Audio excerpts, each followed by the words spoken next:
ആരെങ്കിലും വരാനുണ്ടോ ഇനി? Anyone else to come? ആരെങ്കിലും വരാനുണ്ടോ ആർച്ചേ?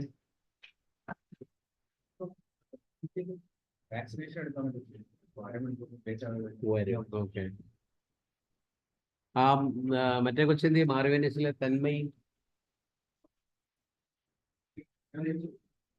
Okay. So Malavika Mugundan is this. So, yesterday some of you were not there, and because I know. This morning we are starting with yet another class on Indian economy, and he will be dealing with Indian economy. His name is KP Arora, and well.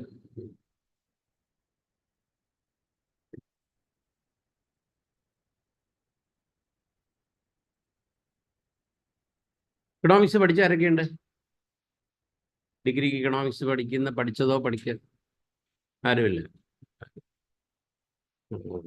മാളവികയുടെ subject ഏതാ? Sociology, political science. ഇന്നലെ political science ആയിരുന്നു അല്ലേ? ഇന്നലത്തെ class പോളിറ്റിയെ കുറിച്ചല്ലായിരുന്നു ഇന്നലത്തെ class. House class നിങ്ങളുടെ കോളേജിൽ പഠിപ്പിച്ചുകൊണ്ടിരുന്ന ടീച്ചറാണത്. SN കോളേജിൽ തന്നെ പഠിപ്പിച്ചുകൊണ്ടിരുന്ന ടീച്ചറാണ്, assistant teacher. So I'm not consuming much of your time. You will have 3 hours class. In between there will be a break for 5-10 minutes. You can enjoy the class on Indian economy, and if you've got a doubt, either you can park the doubt and raise the questions by the end of the class, or then and there itself you can raise your hand and say that you did not follow, you did not understand, you and the faculty are not on the same page. You can get it clarified, and then you can continue with the class. So as I told you earlier, I'm not consuming your time. I got an assignment outside. I'm going outside. So you can start with the class. So his name is KP Arora.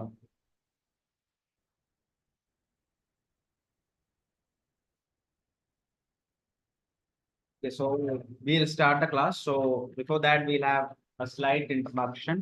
So my name is Krishna Prasad Arora, and I'm coming from Peta. So I would also like to know about all of you, just your name and from where you are coming from, and what degree or what grade are you studying at. So you may start.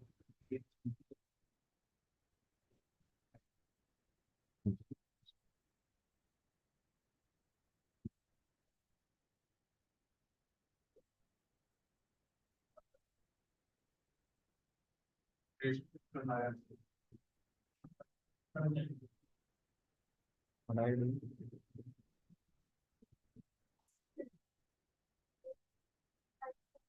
Okay.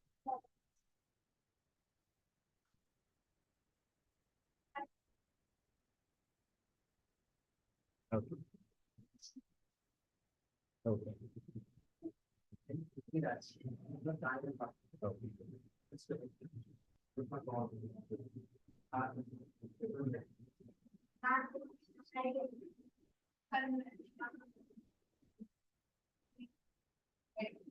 Okay, so what are you doing?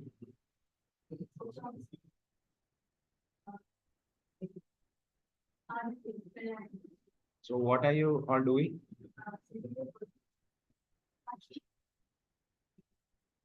So what else?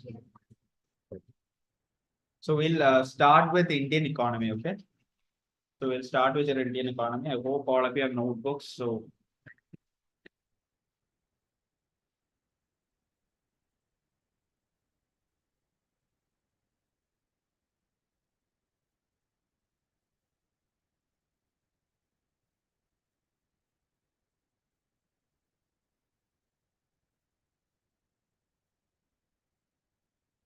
we already had a class on this, okay, Indian economy and the basics of economics. So I'll just brief you regarding what we studied in the last class. I think many of you were not there, only 4 of them were there.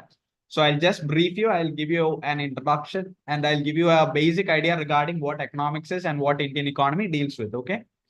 So basically, economics is a subject. For those who have been in that class, you just go through that notes. For those who don't know, you may write it down.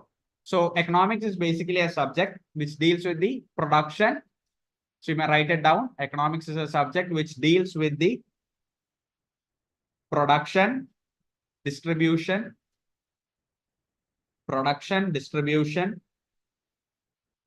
and consumption of goods and services. Okay, so these are the three main branches which economics focuses on, that is production, distribution, and consumption of goods and services. And economics basically is derived from two Latin words, that is oikos, oikos, oikos, meaning family or household. It is derived from two words, oikos, oikos, which means family or household, and nomos, which means customs, law, etc. Nomos, N-O-M-O-S. Customs, law, etc. Okay. So there are basically two branches of economics, okay? One is microeconomics and the other one is known as macroeconomics. Microeconomics basically deals with an individual producer's relation or the relationship, economic relationship that is there between a producer and an individual consumer. Okay. It's from a very micro perspective and individual perspective. But when it comes to macroeconomics, it's from a larger perspective. When you take the economy as a whole, it is known as macroeconomics. Okay. When you're studying the economy as a whole, when you study different certain topics like inflation, deflation, all these topics come under macroeconomics. But microeconomics basically deals with an individual producer or an individual consumer's relation to that of an individual producer or consumer. That's an individual relationship, microeconomics. But when it comes to macro, it's from a larger and a broader perspective. So there are different other approaches to economics. And the first one which we can learn is classical economics. You may write it down, it's classical economics. And one famous classical economist is Adam Smith. ADAMSMITH, Adam Smith. Classical economics and classical economist is Adam Smith. So classical economics, you may write down this basic idea. They were of the view that government intervention should not be there in an economy. Okay. Government intervention should not be there in an economy.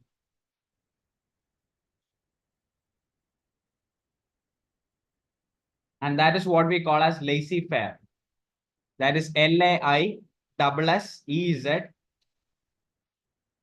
LAISSEZ, FAIRRE, laissez-faire. Government intervention should not be there in an economy. Government intervention പാടില്ല ഒരു economy. Government intervention ഇല്ല എന്നുണ്ടെങ്കിൽ ഒരു economy നന്നായിട്ട് വളരും എന്നുള്ളതാണ് classical economicsന്റെ വാദം. Laissez-faire. That is LAISSEZ, FAIRRE. Okay, so that's a basic view regarding classical economics. The second approach which you can note down is Keynesian economics. അല്ലല്ല, അതായത് ഗവൺമെന്റ് ഇന്റർവെൻഷൻ ഇല്ലാത്തൊരു economy. അതിനാണ് laissez-faire. Next one is Keynesian economics. Keynesian, KEYNESIAN,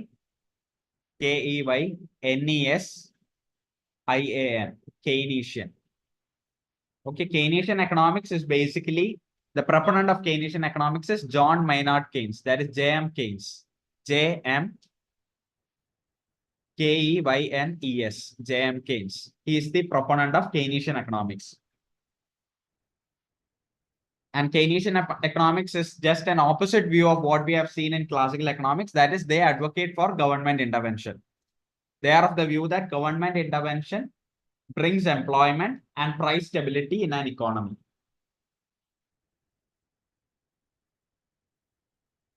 They are of the view that government intervention would bring employment and price stability in an economy.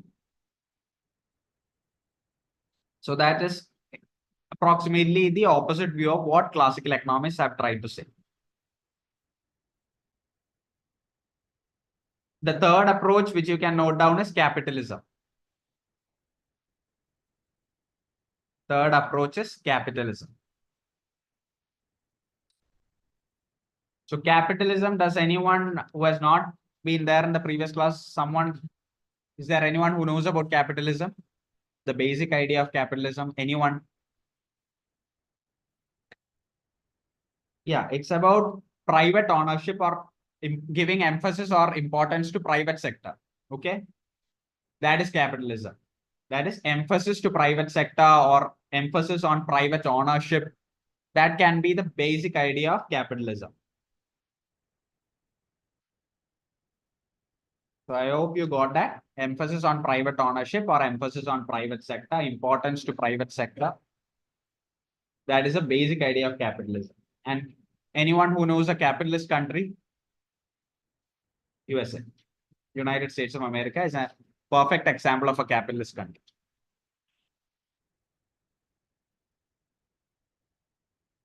Okay, so the fourth approach which you can write down is socialism. Socialism. Socialism is a concept. Socialism is a concept which advocates for the welfare of all. Welfare of all the individuals in a society. That is the basic concept of socialism.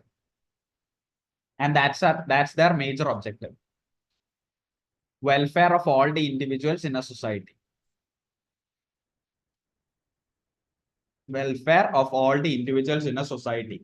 That's the most important objective and the most important point of socialism. Capitalism is a bit more profit oriented and profit motivated, while socialism is bit more welfare oriented. Okay, so you can write it down that in under capitalism you can note down that point. They are much more profit motivated or profit oriented, but when it comes to socialism, they are much more welfare oriented.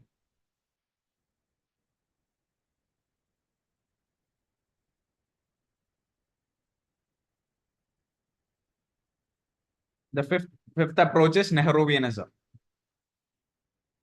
Nehruvianism. Nehruvianism.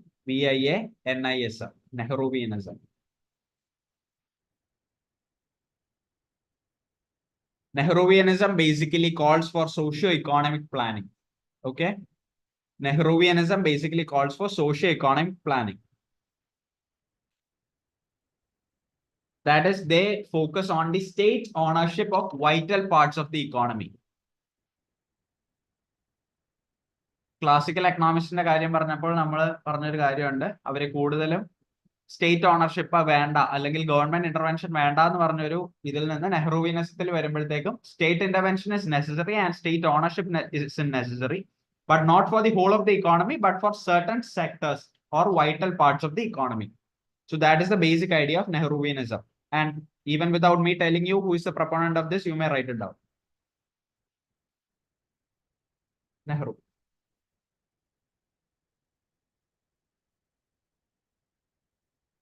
So the basic point which you have to write down under Nehruvianism is socio-economic planning is one of their major objectives. It's one of the way they work out their objectives, and state ownership of vital parts of the economy. Okay. Can anyone tell me what are the vital parts of an economy? Can you give me some examples of what can be the vital parts of an economy? Infrastructure. Any other vital parts which you know? Industries. Okay. So these are the basic concepts of economics and economic planning. And the next point or the last approach which you can write down is Gandhianism.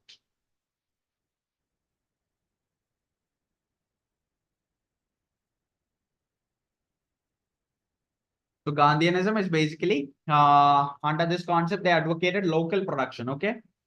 Local production on a small scale using local resources. Advocated for local production on a small scale using local resources to satisfy local needs.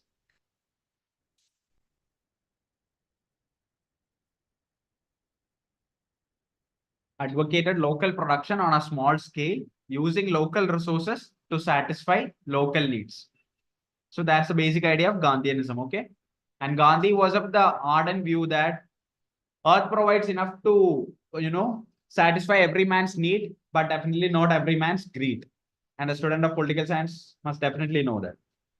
So that is the basic concept of Gandhianism. Okay. So I have told you the definition of Gandhianism, that it's about advocating local production on a small scale using local resources to satisfy local needs. Now, when you analyze that definition, can you bring out some other point from that? People who are not there in the last class, please listen. You just read that sentence once again. Local production on a small scale using local resources to satisfy local needs. The reason government has brought out some point related to this. If you just remove that words local, you will get it. Okay, so that is known as self-reliance. Swayam Paryaptada. So that is when you are able to produce, your country is able to produce for the country's needs. Okay, without depending on an external country or an external factor. That is self-reliance. And that's what Gandhi has mentioned in this also. At that point in time, we did not think of self-reliance, but now we know that concept of self-reliance. So that is the underlying concept behind that statement or that definition. Now we'll just brief the composition and structure of the Indian economy. Okay.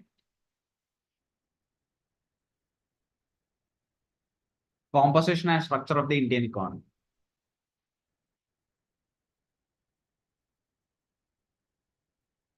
First point which you can note down is dependency on agriculture. Composition and structure of Indian economy. And the first point is dependency on agriculture.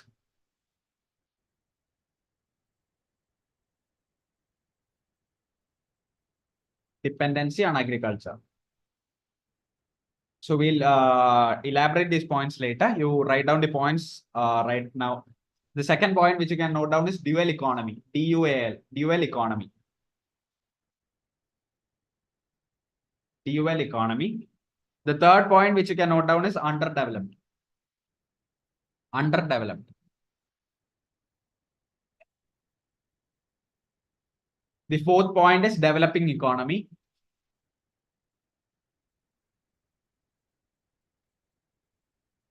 Developing economy. And the fifth point is emerging economy. Emerging.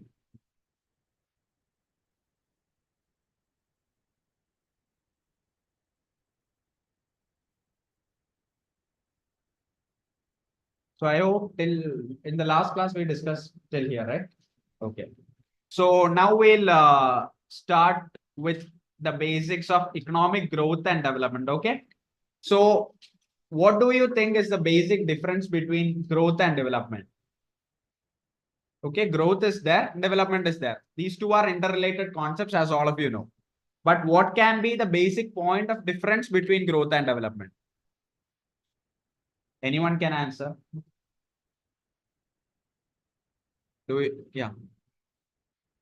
Anyone? What can be the basic difference between growth and development are interlinked? They do have a common relation also, but they are not the same. Why? Growth is not same as development. Development is not the same as growth. Why?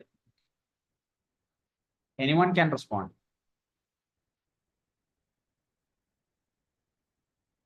Now, once you start speaking up, you'll automatically feel to speak. But unless and until you remain on that stigma,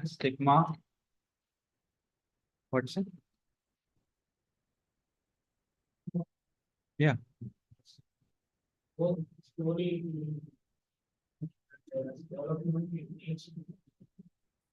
Okay. So I'll tell you a basic difference. Okay. You analyze a tree, okay, and analyze a mango tree. നിങ്ങളൊരു മാവ് analyse ചെയ്യുകയാണെന്നുണ്ടെങ്കിൽ മാവിന് ഉയരം കൂടുന്നുണ്ടെങ്കിൽ അത് economic growth ആയിട്ട് consider ചെയ്യാം. Okay, മാവിന് ഉയരം കൂടുന്നുണ്ട്, അപ്പൊ അത് ഗ്രോത്ത് ആയി. ഈ മാവ് എപ്പോഴാണ് ഡെവലപ്മെന്റ് സിറ്റുവേഷനിലോട്ട് വന്നത് അല്ലെങ്കിൽ ഡെവലപ്പ് ചെയ്യുന്നത് നമ്മൾ പറയുന്നത് അതിൽ മാങ്ങ വരുമ്പോഴാണ്. Okay, I hope you understand the difference. One is quantitative, the other one is both qualitative and quantitative. ഒരു മാവിൽ നിന്ന് എക്സ്പെക്ട് ചെയ്യുന്നത് ഹൈറ്റ് കൂടുക എന്നുള്ളതല്ല, അത് അതിന്റെ ഗ്രോത്തിനെ സൂചിപ്പിക്കുന്നു എന്നുള്ളതേ ഉള്ളൂ. അതൊരു ഫിസിക്കൽ ക്വാളിറ്റിയാണ്. But the other thing is both it emphasizes the qualitative and quantitative aspect of that. Okay, so when it comes to economic growth and development, you can note down the first point under economic growth. economic growth, it's increase in GDP.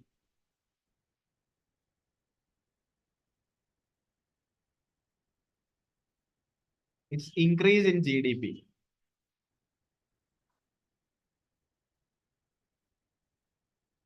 And as per the economist Simon Kuznets, Kuznets, Kuznets,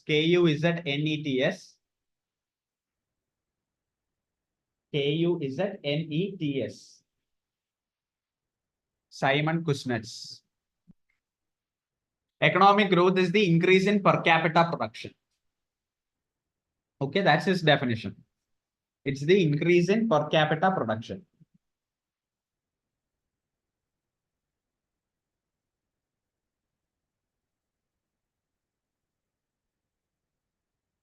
It is the increase in per capita production. So now we analyze a situation, okay, where there is availability of goods and services. You have got, for example, 50 units of goods and services in an economy, okay? In a society, you have 50 units of goods and services. What happens if the population rises? Okay, you have 50 units of goods and services in this economy. There are a certain number of people in this class. If we analyze it from a very micro perspective, what happens if the population rises? If the number of in this class, okay, the number of students in this class rises from 25 to maybe 50 or 75, will everyone get the same amount of goods which they used to get? So as population increases, availability of goods and services reduces. You can note down that point. As population increases, that's one factor which you have to analyze under economic growth. As population increases, availability of goods and services starts to decline. Availability of goods and services start to decline.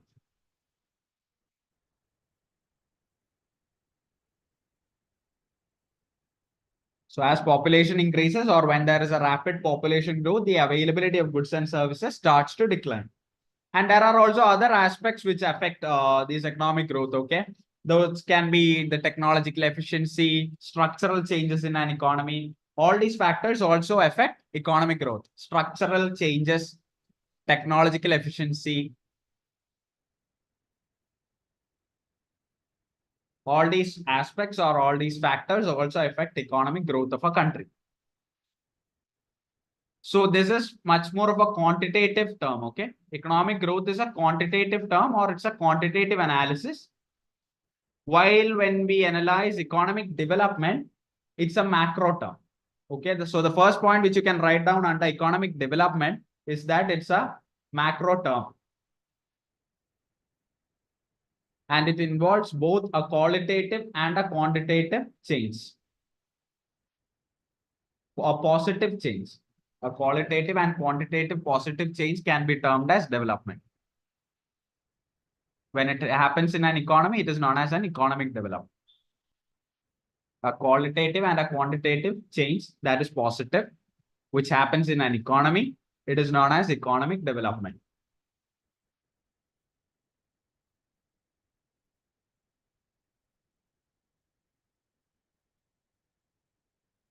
Someone of you please tell me what sustainability is. Anyone can tell. What is sustainability? Yeah.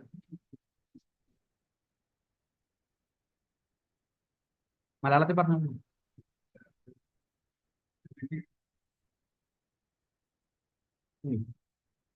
Okay. So even when we are using the resources for our own needs, it should not jeopardize or it should not reduce the needs of the future generation to meet it. Okay. Future generation meet ചെയ്യാൻ പറ്റാതിരിക്കരുത്. Our own use should never dwindle or reduce the ability of the future generation to meet their needs. That is the basic concept of sustainability. അപ്പൊ എപ്പോഴും ഒരു growth sustainable ആണെങ്കിൽ മാത്രമേ ആ growth നിലനിൽക്കുള്ളൂ. A growth is said to be sustainable only when it is able to meet the needs of the present generation without compromising the needs of the future generation. And so a sustained increase in production is one of the key aspects of economic development. Sustained increase in production is a key aspect of economic development. sustained increase in production is a key aspect of economic development.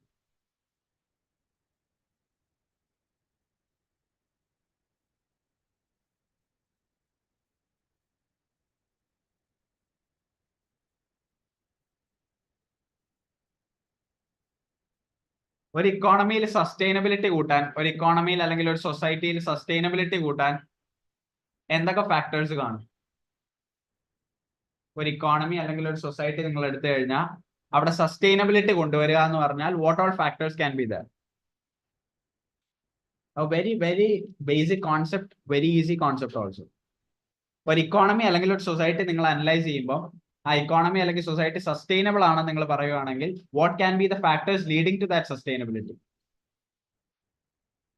Is in reduction of poverty a factor? Poverty reduce ചെയ്യുമ്പോഴത്തേക്കും automatically ഇക്കോണമിനെ sustainable ആക്കും, അതുപോലെ സൊസൈറ്റിയെ sustainable ആക്കുമല്ലേ? So that can be a major point, that can be an example of sustainability in economic development. Yeah. Decrease in corruption, reduction of poverty, decrease in corruption, reduction of poverty, reducing inequality, reducing income inequality as well as other terms of inequality. Okay, decrease in corruption, reduction of poverty, reducing inequality, reducing unemployment. Yeah, controlling inflation. Reducing unemployment, controlling inflation.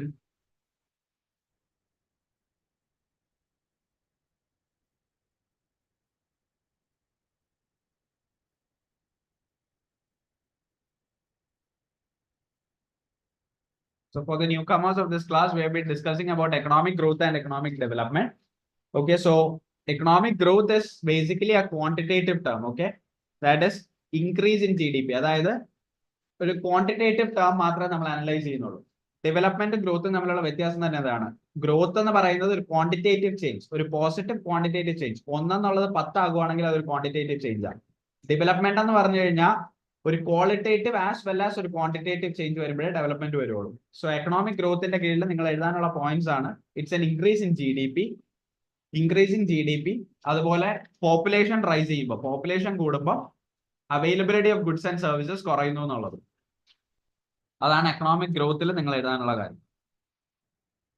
And economic development analyse ചെയ്യുമ്പോൾ it's about the sustainability or the sustained increase in production and also about the other factors like reduction of poverty, unemployment, inequality, etc.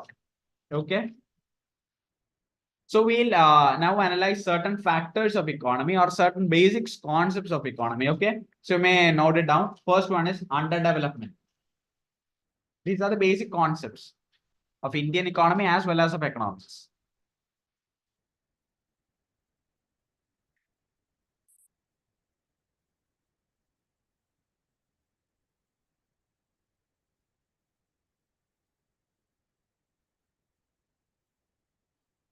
So what do you think is underdevelopment? From the word itself, what do you understand? Underdevelopment എന്ന് പറയുന്ന ഒരു വാക്ക് കേൾക്കുമ്പോൾ തന്നെ നിങ്ങൾക്ക് മനസ്സിലാകുന്നത് എന്താ? Development ഇല്ലാത്തത് അല്ലെങ്കിൽ ഡെവലപ്മെന്റ് കുറവായത്. So it implies a low level of per capita income. Okay, it implies a low level of per capita income. ഇതൊക്കെ നമ്മൾ എക്കണോമിക്സ് ടേംസിൽ പറയുന്നതുകൊണ്ടാണ് പെർ ക്യാപിറ്റ ഇൻകം എന്നുള്ള വാക്ക് പറയുന്നത്. It implies a low level of per capita, PER, per capita, CAPITA income. It implies a low level of per capita income. And when it comes to underdevelopment, you know, availability of resources is a very important factor. And it can be considered as the most important factor of development. So as I've already told you, when this availability of goods and services start to decline, it causes underemployment. Okay, underemployment or underdevelopment. ഒരു set of സൊസൈറ്റിയിൽ set of goods and services ഉണ്ട്. ഇതിന്റെ availability കുറഞ്ഞു കഴിയുമ്പോൾ automatically development എന്ന് പറയുന്ന സാധനം കുറയും. ഇപ്പൊ നമ്മൾ ഈ കാണുന്ന ഇൻഫ്രാസ്ട്രക്ചറൽ ഫെസിലിറ്റീസും ബാക്കിയുള്ള ഫെസിലിറ്റീസും ഒന്നും ഇല്ലാത്തൊരു കൺട്രി ആണെന്നുണ്ടെങ്കിൽ automatically we are an under developed country. Only due to the fact that we are not able to produce that amount of goods and services. or we are not having that sustainable increase in production. So you can note it down, that is availability of resources must be there, or it is one of the most important factors of development. Underdevelopment situation varumbo, there is no availability of the resources or factors of resources. There is a lack of resources. Can anyone name an underdeveloped country? Africa. Africa is basically an underdeveloped country, but you know one thing, they are very rich in natural resources. They do have a very good quantity of natural resources, yet they are underdeveloped due to their political situations, their societal situations, political interference and all.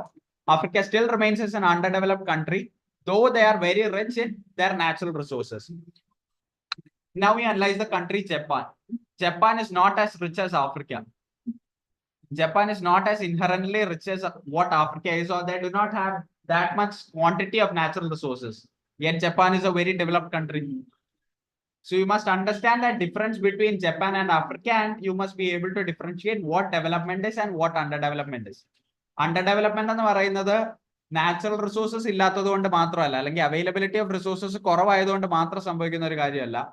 ആ resources ഉള്ളതിനെ utilise ചെയ്യാൻ കൂടി പറ്റണം. What Africa has been doing is they have not been able to utilize these resources due to the inherent situations in their country. What Japan has been what Japan has been doing is that they have been using that resources very productively, the resources which they have, and they have become a very developed country. So that's the difference between Africa and Japan in the context of underdevelopment and development.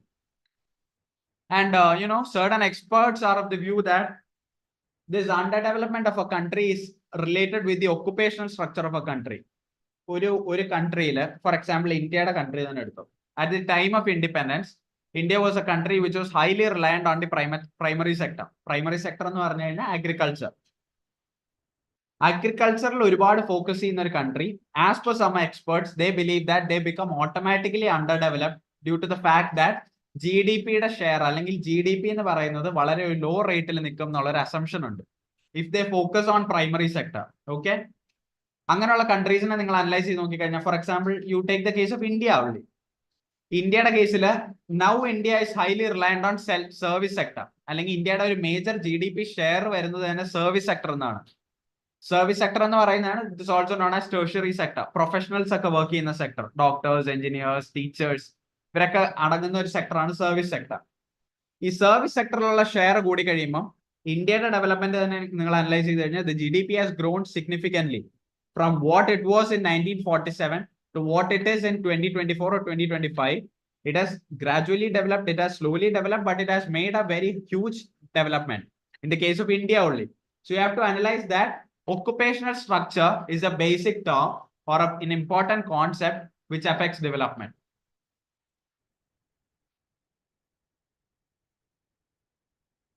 Countries which employ, first point is occupational structure, and the second point which you can note down as a sub point of that is countries employing large proportion of labor force. Countries employing large proportion of labor force in primary sector. Countries employing large proportion of labor force.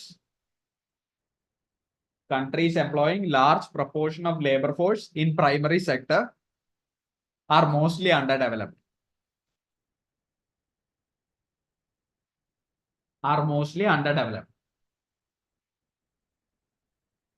And they are of the view that an economy is set to develop. An economy is set to develop, or an economy develops when the share in employment. They are of the view that an economy develops.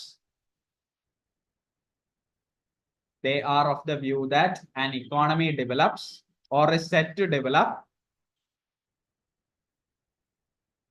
when the share in employment,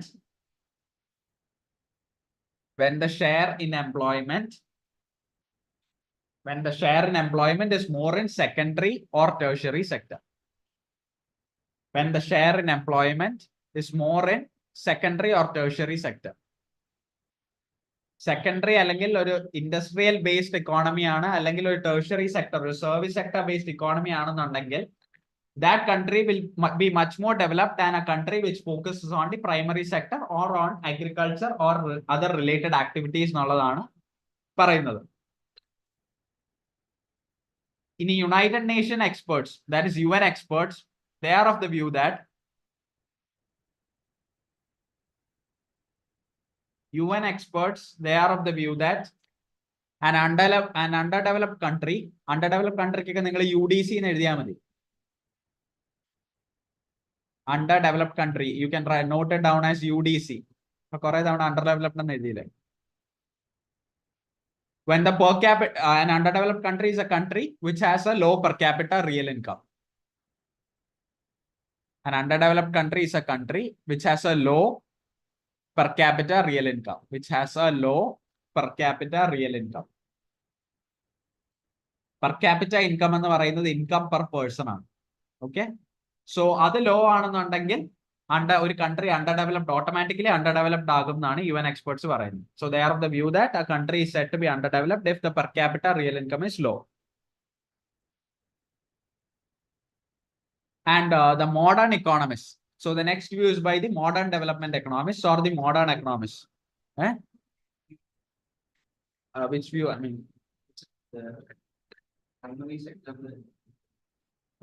that was a general view. That is general concept. So the modern development economists, they state that there is a state of deprivation. The modern development economists,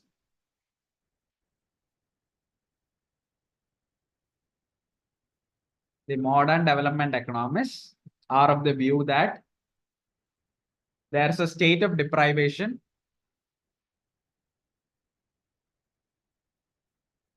There's a state of deprivation. A state of deprivation എന്ന് പറഞ്ഞാൽ economic as well as social aspect ലാണ്. You can note it down in a bracket.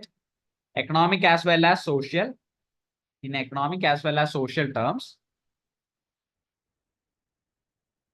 of large proportion of population.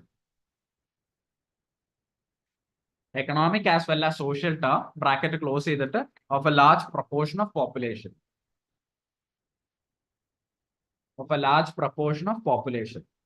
So modern development economists, they are of the view that if there exists a state of deprivation. A state of deprivation occurs when a country or a state is economically as well as socially backward. Okay, so if that is the situation, if a large proportion of the population falls below a necessary income, falls below an income that is there, then there will be underdevelopment. Okay, so for the benefit of the whole class, someone please summarize what we have told till now. Someone please volunteer and tell what we have studied till now. You can read the book and say.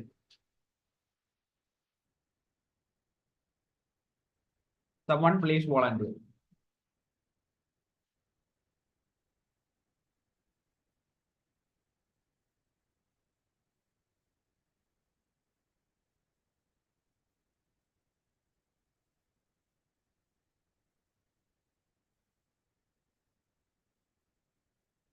Mr. Please something.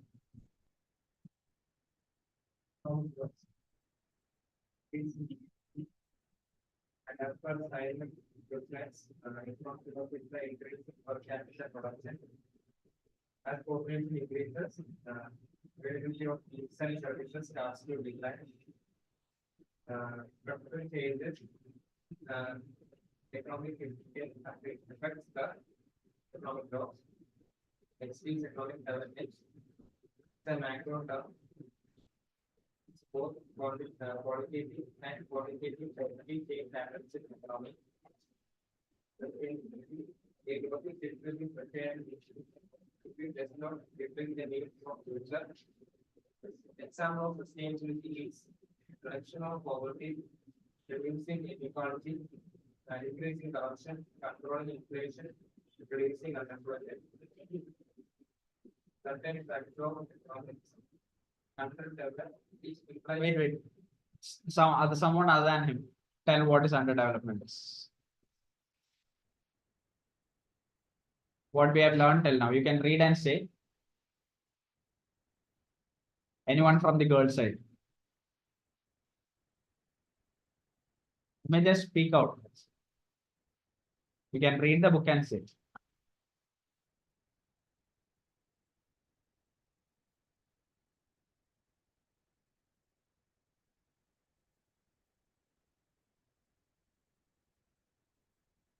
A bit more louder.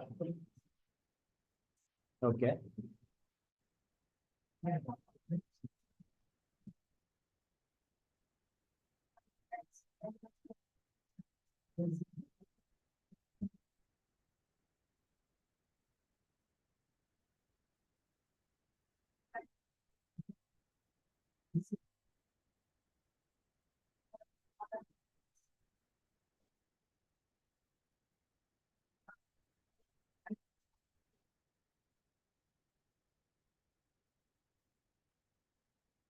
They are economically and socially deprived.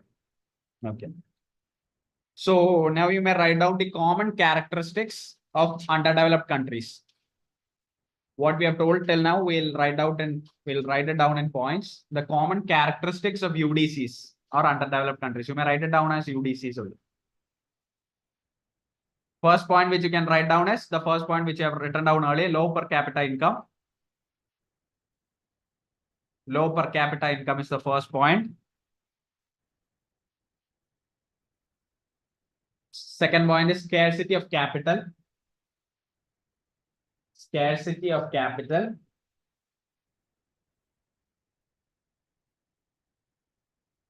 Third point which you can note down is sluggish growth or slow growth. Sluggish, SLUGGISH. Sluggish growth or slow growth. Fourth point is technological backwardness. Technological backwardness.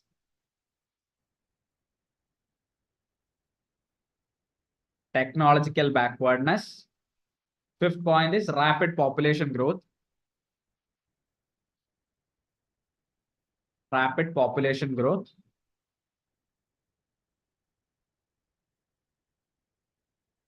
Sixth point is high level of inequalities. High level of inequalities. High level of inequalities. Seventh point is high incidence on poverty. High incidence on poverty.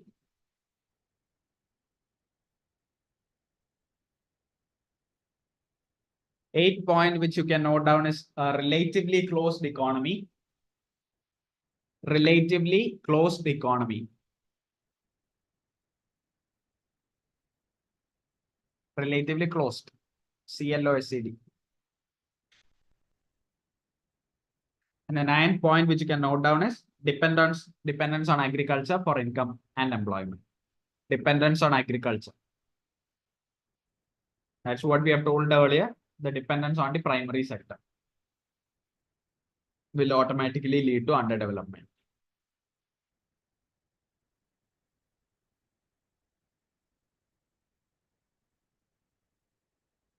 Okay. So the common characteristics of UDCs or underdeveloped countries are low per capita income. Okay, low per capita income means per capita income itself means income per person. Scarcity of capital. Does anyone know the definition of what capital is? What capital is? Capital എന്താണെന്ന് അറിയാവോ? ഒരു capital നിങ്ങൾ capitalism capital തമ്മിൽ വ്യത്യാസമുണ്ട്. What do you mean by capitalism and what do you mean by capital? Machinery, plants, ഒരു സാധനം build ചെയ്യാൻ വേണ്ട plant, machinery. So if you are, for example, if you are making, for example, a computer or laptop or something like that, okay, you are making something technological aspect of, take the technological aspect of that. നിങ്ങൾക്ക് laptop produce ചെയ്യണമെങ്കിൽ ഒരു human produce ചെയ്യുന്നതിനെക്കാളും അല്ലെങ്കിൽ ഒരു human ചെയ്യുന്നതിനും assemble ചെയ്യുന്നതിനും അതിനെ fix ചെയ്യുന്നതും part ചെയ്യുന്നതും അതിനെ കുറെ കാര്യങ്ങൾ ചെയ്യുന്നതിനൊക്കെ ഒരുപാട് ലിമിറ്റേഷൻസ് ഉണ്ട്. But we require a plant or a machinery for that to fix the things, to set the code and for all that things. അപ്പൊ ഇതിന് വേണ്ടിയിട്ട് നമുക്കൊരു പ്ലാന്റോ മെഷീനറിയോ വേണം, ഒരു സാധനം ഡെവലപ്പ് ചെയ്തെടുക്കാനായിട്ട്. For that it is known as capital. അതാണ് capital. ഈ ക്യാപിറ്റൽ ഡെവലപ്മെന്റ് അല്ലെങ്കിൽ ക്യാപിറ്റൽ കുറവുള്ള countries they automatically fall backward. യു എസും ഇന്ത്യയും വെച്ച് നിങ്ങൾ കമ്പയർ ചെയ്ത് കഴിഞ്ഞാൽ US is much more capital oriented, അല്ലെങ്കിൽ ക്യാപിറ്റൽ വളരെ കൂടുതലുള്ള ഒരു കൺട്രിയാണ് യു എസ് എന്ന് പറയുന്നത്. അതിന്റെ റീസൺ അവർ കുറെ കൂടെ ടെക്നോളജിക്കലി ഫോർവേഡ് ആണെന്നുള്ളതാണ്. When it comes to India we are much more labour oriented. നമ്മുടെ സെക്ടേഴ്സ് എല്ലാം നിങ്ങൾ എടുത്തു നോക്ക്, ഏതൊരു സെക്ടറും എടുത്തു നോക്ക്. ഇപ്പോഴാണ് നമ്മൾ ആർട്ടിഫിഷ്യൽ ഇന്റലിജൻസ് പോലുള്ള സാധനങ്ങൾ യൂസ് ചെയ്യാൻ തുടങ്ങുന്നത് പോലും. Where USA or other Western countries, they much more use AI and they have an extensive use of AI. So let AI be on one side. What I've been speaking is capital oriented countries, they tend to develop more quickly than labor oriented countries. India സംബന്ധിച്ചിടത്തോളം India labour oriented ആയിട്ടുള്ള ഒരു കൺട്രിയാണ്. പക്ഷെ US അല്ലെങ്കിൽ അതുപോലുള്ള western നേഷൻസിനെ എടുത്തു കഴിഞ്ഞാൽ they are much more capital oriented. So their development will be much more rapid and quick than what India or other nations like India have. Okay, so that is one thing about capital. Appo underdeveloped countries in a common problem എന്ന് പറയുന്നത് അല്ലെങ്കിൽ common characteristic എന്ന് പറയുന്നതാണ് scarcity of capital.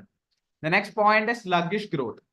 Sluggish growth, it can be also be termed as slow growth. അതായത് പതുക്കെയുള്ള growth അല്ലെങ്കിൽ വളരെ slow ആയിട്ട് നീങ്ങുന്ന growth. If you ask whether a country is growing, it is growing. But if you ask me whether that country is growing at a very fast rate or at a very quick rate, it's not growing that quickly. ഈ ഒരുപാട് ഇക്കോണമിയുടെ ഒരു പ്രത്യേകത, ഒരുപാട് fast ആയിട്ട് ഒരു growth വന്നു കഴിഞ്ഞാൽ there is some issue in that growth. Okay, sustainability നമ്മൾ നേരത്തെ ഒരു കാര്യം പറഞ്ഞു.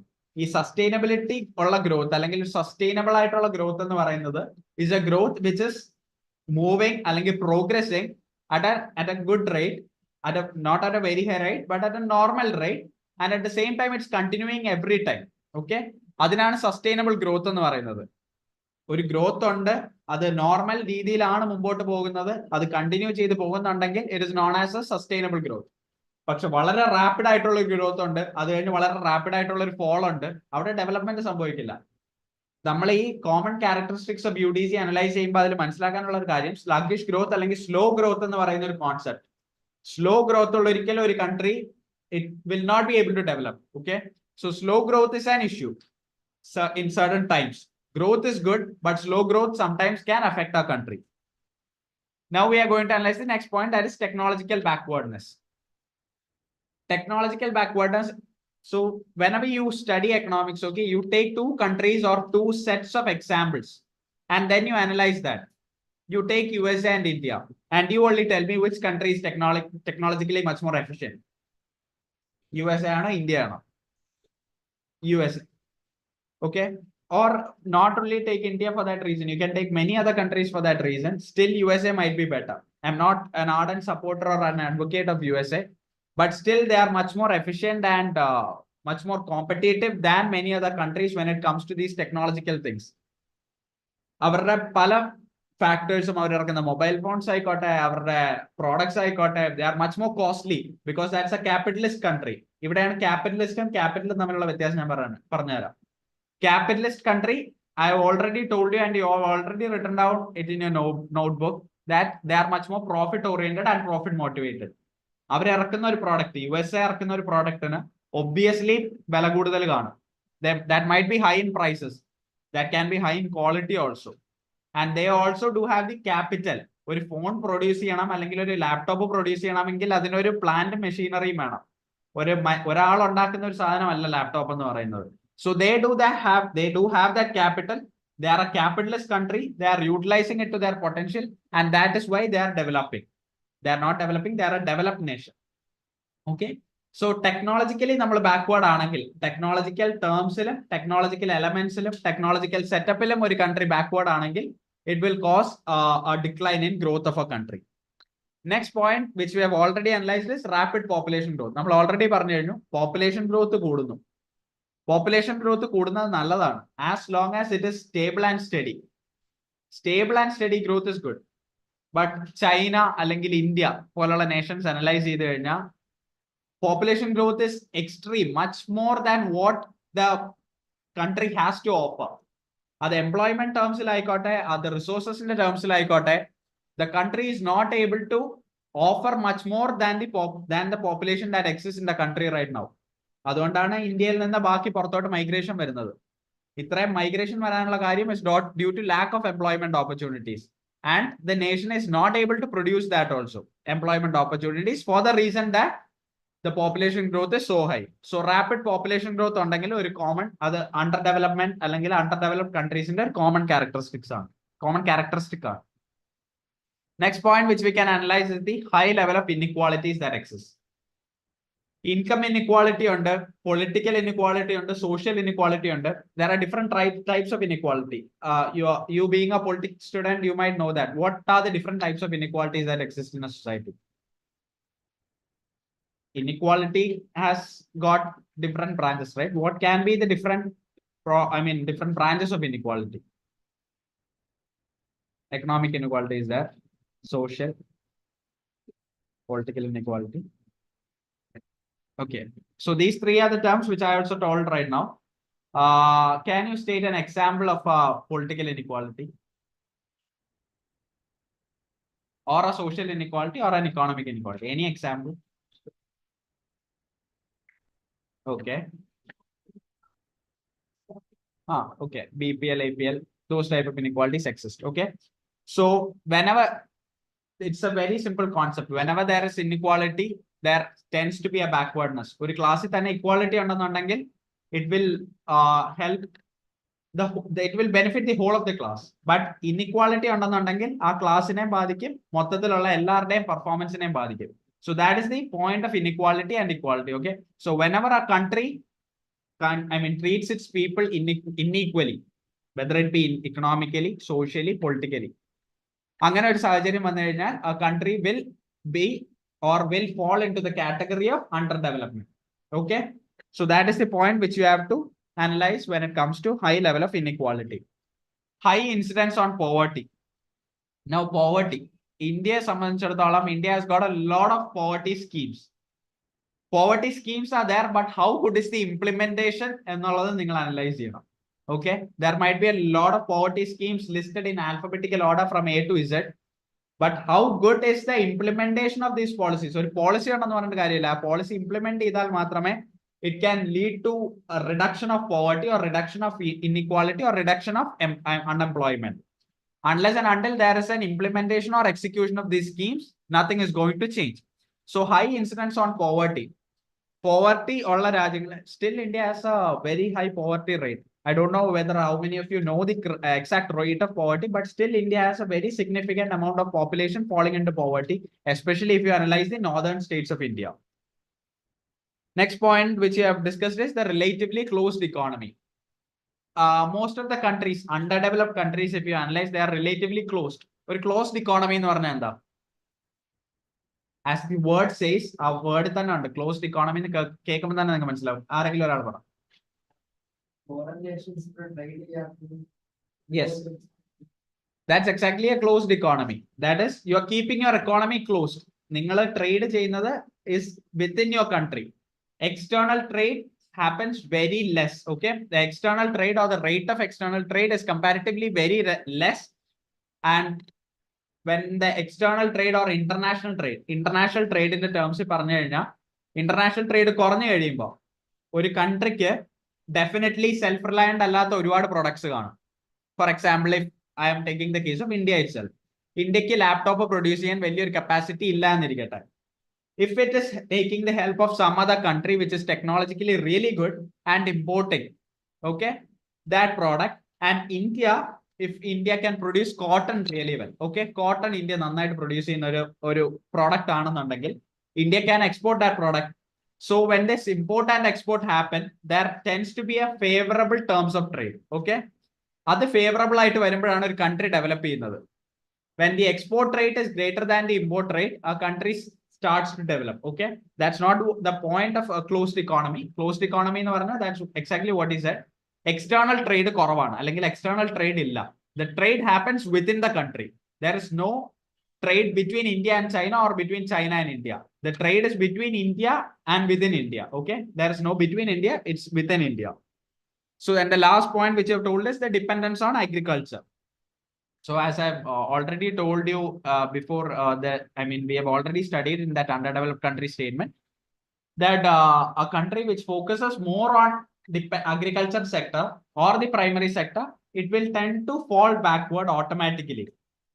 നിങ്ങൾ അതിനകത്ത് ക്ലോസ് ആയിട്ട് അനലൈസ് ചെയ്ത് കഴിഞ്ഞാൽ അഗ്രികൾച്ചറിൽ ഫോക്കസ് ചെയ്തത് കൊണ്ട് ഒരു കൺട്രി ബാക്ക്വേർഡ് ആയി പോകണം എന്നൊരു നിർബന്ധമില്ല.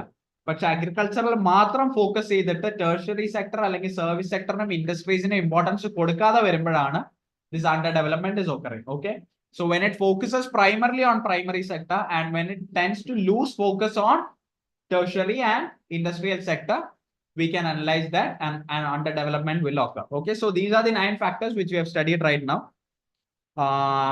which we'll summarize later. Okay, so you can write down the next factor of economic development. The next factor of economic development, and that's a non-economic factor. Or non-economic factor another. Economic allata factor ആണ്. Non-economic factor. Manpower management. Manpower management. Non-economic factor ആണ്. It's manpower management.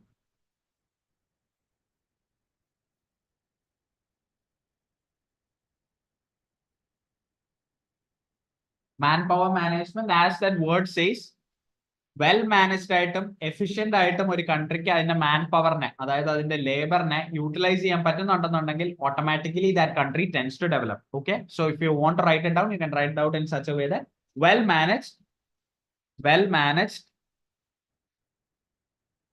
managed and efficiently utilized, well managed and efficiently utilized,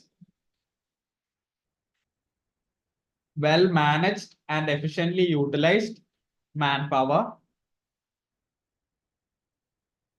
well managed and efficiently utilized manpower can contribute to economic development of a country. Can contribute to economic development of a country. Second point which you can note down is political freedom.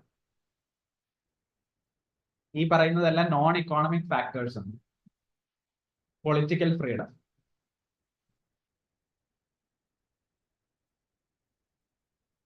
Political freedom again very simple concept, very simple topic. ഒരു കൺട്രിക്ക് എന്തോ ഏതിലെ factors of economic development ഒരു ഫാക്ടറാണ് പറഞ്ഞത്. അതായത് economic ഡെവലപ്മെന്റിനെ bad ആയിട്ട് influence ചെയ്യുന്ന ഒരു factor. Manpower management was the first factor which I told. Before that, I told about underdevelopment.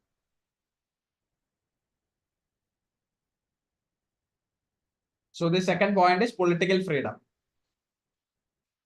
Political freedom. Okay, political freedom, as that word says, it's the political stability in a country. It's the amount of political freedom in a country. ഒരു country politically stable ആണെന്ന് പറയുന്നത് എപ്പോഴാണ്? When is a country said to be politically stable? Anyone can answer that question. When is a country said to be politically stable?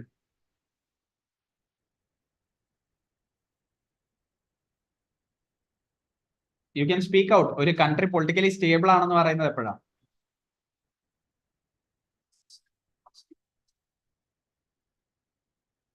Political system?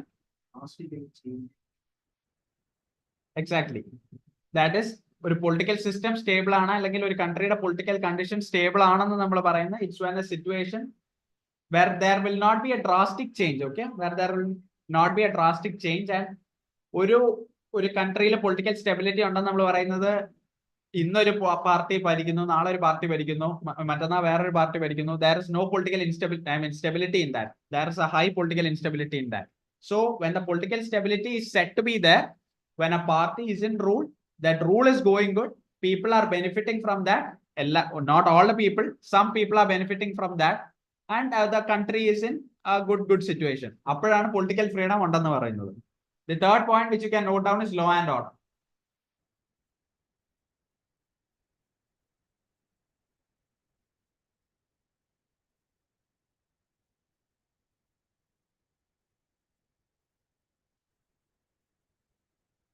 Law and order. What is the essence of having law and order in a country? Law and order in a country. Why do you need law and order in a country? Thanks. To prevent crimes from happening. To prevent crimes from happening is one factor or one term related to that. Any other factors? Why law and order is there?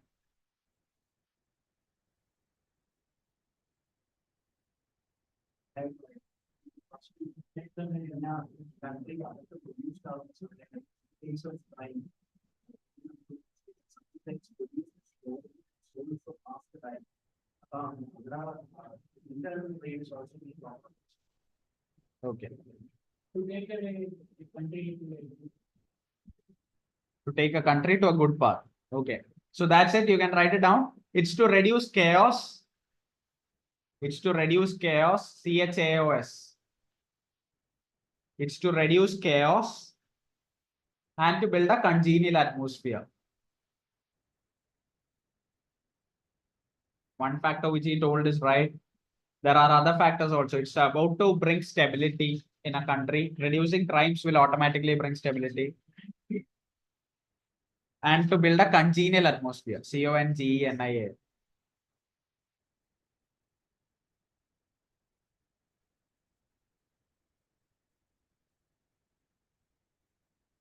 And the fourth point which you can note down is the drive to develop. Drive to develop. DRIV. Drive to develop.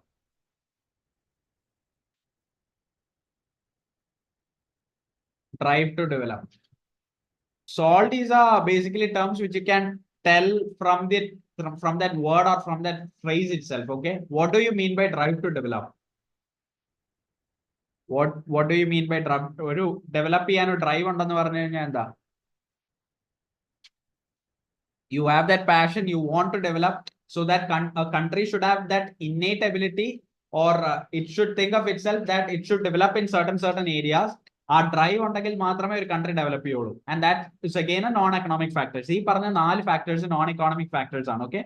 Manpower management, political freedom, law and order, and drive to develop. ഇതിൽ ഏറ്റവും important ആയിട്ടുള്ള 2 point ഏതാണെന്ന് വെച്ച് കഴിഞ്ഞാൽ manpower management ഉം political freedom ആണ്.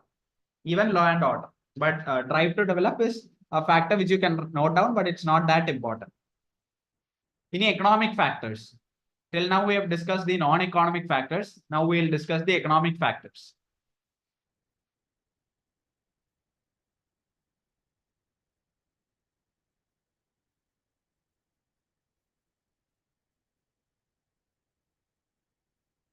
And under economic factors, the first point which comes into consideration is capital formation. Capital formation.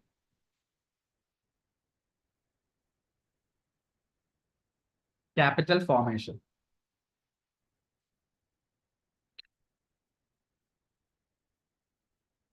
There is a one word for capital formation. Do you know that?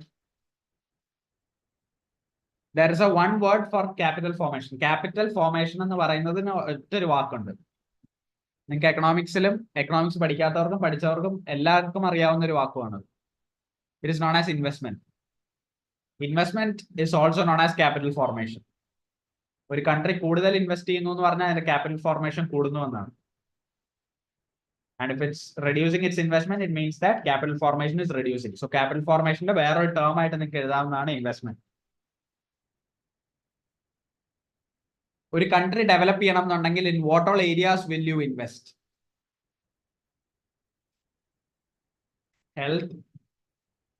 What all sectors will you invest? Education, health, multinational companies. Other than that, health, education, investment in MNCs. What can be the other investments for a country to develop? I mean, I'm not able to trade in.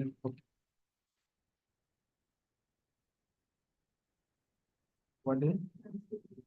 Transportation, industries, investment in technology. So you can note down the points which you are telling right now. Technology, industries, MNCs, health, education.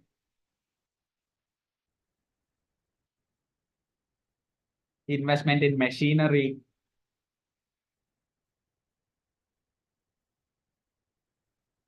Okay, it's not necessary to write down all the points, but at least write a 3 to 4.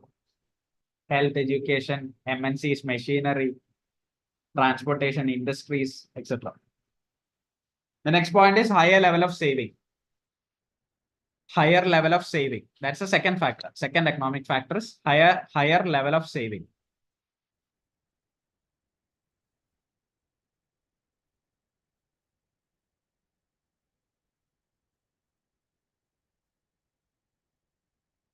Higher level of saving, and the one thing which you have to understand is that it's not over saving. Over saving എന്ന് പറഞ്ഞു കഴിഞ്ഞാൽ imagine that you have 100 rupees in your hand, okay? 100 രൂപ നിങ്ങളുടെ കയ്യിലുണ്ട്. അതിൽ 90 രൂപ നിങ്ങൾ save ചെയ്തിട്ട് 10 രൂപയെ നിങ്ങൾ കൺസംഷൻ ആയിട്ട് ഉപയോഗിക്കുന്നുള്ളൂ. ക്ലിയർ അല്ലേ? 100 രൂപ നിങ്ങളുടെ കയ്യിൽ ടോട്ടൽ ആയിട്ടുണ്ട്. 90 രൂപ നിങ്ങൾ ഉപയോഗിക്കുന്നു. 90 രൂപ സേവ് ചെയ്യുന്നു. 10 രൂപയെ നിങ്ങൾ കൺസംഷൻ ആയിട്ട് ഉപയോഗിക്കുന്നു. Even when you want to consume for 30 to 40 rupees, നിങ്ങളുടെ ശരിക്കുള്ള ഒരു കൺസംഷൻ അനുസരിച്ച് നിങ്ങൾക്ക് 30 തൊട്ട് 40 രൂപയെങ്കിലും യൂസ് ചെയ്യണം. പക്ഷെ നിങ്ങൾ അത് ചെയ്യുന്നില്ല. നിങ്ങൾ ആ പൈസ ഉപയോഗിക്കാണ്ടെന്ന് പറഞ്ഞാൽ you are willingly not using it. നിങ്ങൾ മനഃപൂർവ്വം ആ പൈസ ഉപയോഗിക്കാണ്ട് അത് സേവ് ചെയ്യാൻ വേണ്ടിയിട്ട് നിങ്ങൾ 10 രൂപ യൂസ് ചെയ്തിട്ട് ബാക്കി 90 രൂപയെ 100 സേവ് ചെയ്യുകയാണ്. You are saving 90 rupees and you are consuming only, or you are spending only 10 rupees. Even when you want to spend 30 or 40 rupees for the basic necessary goods. That is what's known as over saving. You over saving വരുമ്പോൾ കുഴപ്പം, you are not able to meet your consumption. But you know, a country is said to be at its peak point or at its optimal point. Optimal point എന്ന് പറഞ്ഞാൽ അതിന്റെ equilibrium point. അത് എപ്പോഴാണ് എത്തുന്നതെന്ന് പറഞ്ഞാൽ when the saving is equal to what is actually required to save. ഒരു country അതിന് വേണ്ടത് save ചെയ്യുന്നു for the future, or maybe for ഒരു വേണ്ട ക്വാണ്ടിറ്റിയെ സേവ് ചെയ്യുന്നുള്ളൂ. Okay, if you ask me whether there is saving, but that saving is a productive saving. അത് പിന്നീട് future യൂസിന് ഉപയോഗിക്കാൻ പറ്റുന്ന രീതിയിലാണ് save ചെയ്യുന്നതെന്നുണ്ടെങ്കിൽ that is what we have mentioned here.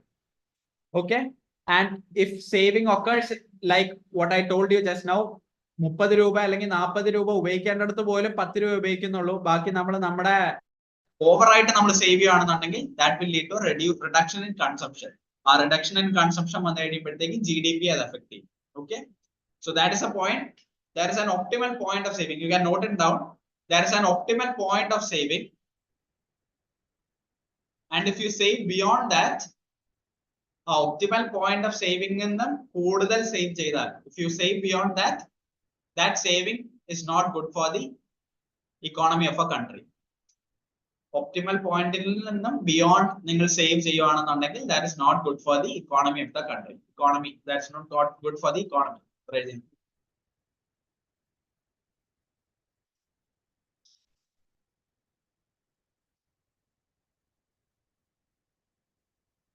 Okay, so those are the economic factors. Now we'll come to a different concept. Before that, I want someone to summarize what you have learned till now. Someone, please volunteer and summarize, other than the previous ones you have told. Someone else, please. I mean, you can read it from your book, the non-economic factors and the economic factors.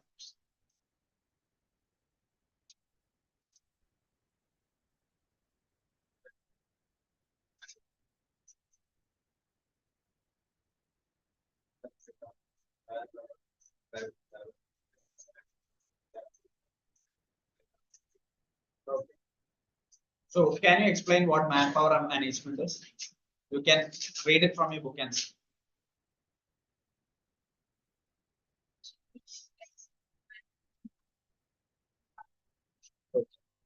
So there are other factors also which you have discussed right now: political freedom, law and order, etc.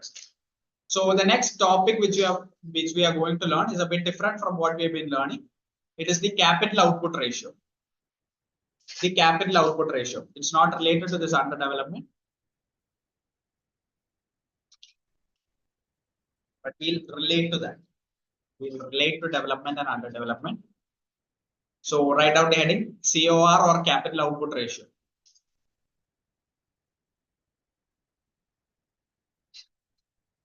Ratio എന്ന് പറയുമ്പോൾ എപ്പോഴും രണ്ട് സാധനം കാണുമല്ലോ relate ചെയ്യാനായിട്ട്. ഒരു സാധനത്തിന്റെ ratio മറ്റേ 1:1 എന്നാണെങ്കിൽ ആ 1-ഉം മറ്റേ 1-ഉം തമ്മിൽ ഒരു റിലേഷൻ കാണും. That is the meaning of ratio. Okay, so COR or capital output ratio. ഇനി നിങ്ങൾ ഷോർട്ട് ഫോംസ് എഴുതി പോയാൽ മതി. COR is the number of units. COR is the number of units of capital. COR is the number of units of capital required to produce 1 unit of output. COR is the number of units of capital required to produce 1 unit of output.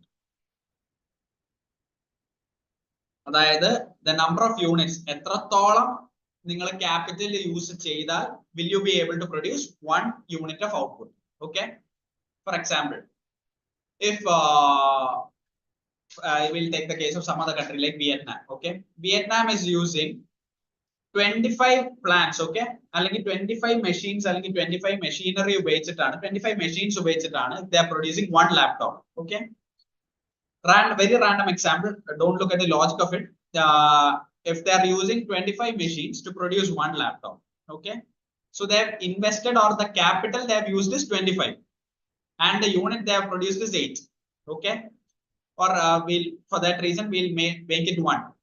They have used 25 units of capital to produce 1 unit of laptop. ഒരു laptop produce ചെയ്യാനായിട്ട് 25 units of അവരുടെ capital use ചെയ്തു. അതേസമയം വേറൊരു country, let it be Belgium. Belgium uses 12 units of its machinery or plant or whatever it be. Our capital, the 12 units are used either 1 unit of laptop produce. Which country is better? Belgium. For the reason that they are using less of capital. Okay, they are using less of capital and they are producing the same unit of good which the other country Vietnam is producing. Vietnam 25 units of capital use ചെയ്തപ്പോൾ മറ്റൊരു 12 units use ചെയ്തോളൂ. So I'll ask you a question. If there is a higher COR, what does it mean? COR is not a capital output ratio. Higher COR ഉണ്ടെങ്കിൽ, what does it mean?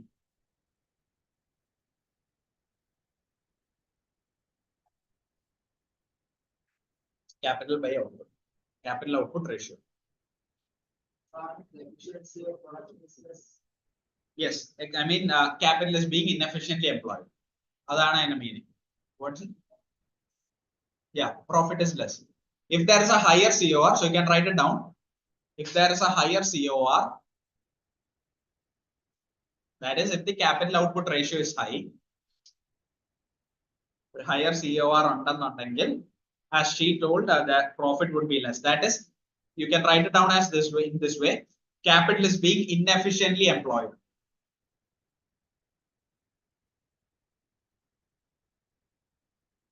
Capital is being inefficiently employed. Capital is being inefficiently employed. 25 units അവർക്ക് ശരിക്കും employ ചെയ്യേണ്ട ആവശ്യമില്ല. It is due to the fact that they are inefficiently employing those factors, it occurs.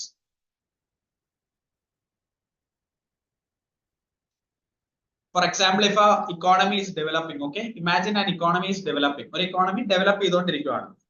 The COR will automatically start to rise. ഇപ്പൊ നമ്മൾ പറഞ്ഞു COR കൂടുതലാണെങ്കിൽ capital efficiency കുറവാണെന്ന്. But still, ഒരു economy develop ചെയ്യുമ്പോൾ capital usage high ആയിരിക്കും. Okay, it's in a developing process.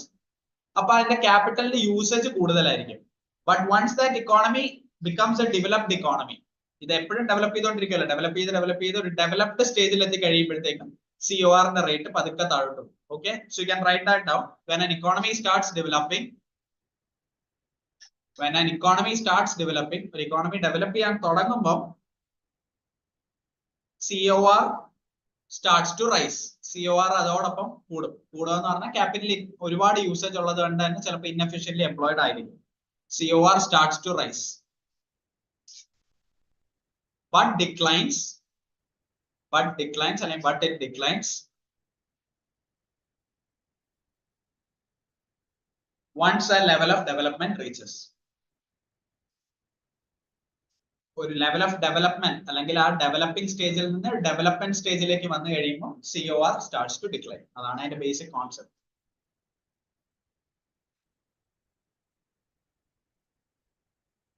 So I hope you are clear with the idea of capital output ratio. So capital output, we are taking one concept as capital, the other concept is output. So you just note down that point of Vietnam or for example, country A or big country B. And so it'll be easy for you to comprehend what we have told. Vietnam 25 unit ഉപയോഗിക്കുന്നുണ്ട് ക്യാപിറ്റലിന്റെ ഒരു unit of laptop produce ചെയ്യാൻ. അതേസമയം 25:1 എന്ന് എഴുതിയാൽ മതി Vietnam or Belgium ആണെങ്കിൽ 12:1 ആണ് ratio. So higher COR കാണിക്കുന്നത് ക്യാപിറ്റൽ ഇൻഎഫിഷ്യന്റ്ലി എംപ്ലോയിഡ് ആണെന്നാണ്. Okay, so when you look at that example it will be easy for you to understand.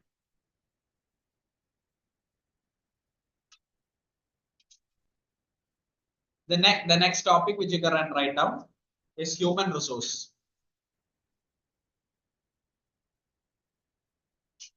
Human resource.